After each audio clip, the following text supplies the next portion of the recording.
Kita telah dinasihatkan oleh DPP iaitu Tuan Iwan dengan Datuk G untuk mempercepatkan lagi.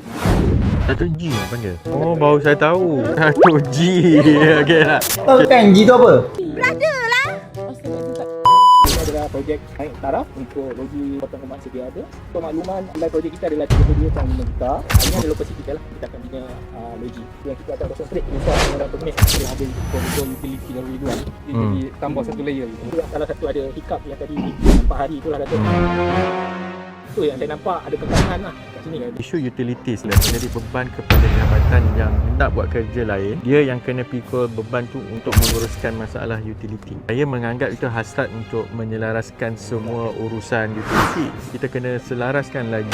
Bila negeri-negeri dah ada koridor utility ni, mereka yang sepatut jadikan seamless proses apa urusan dengan utilities, settle kat situ je lah.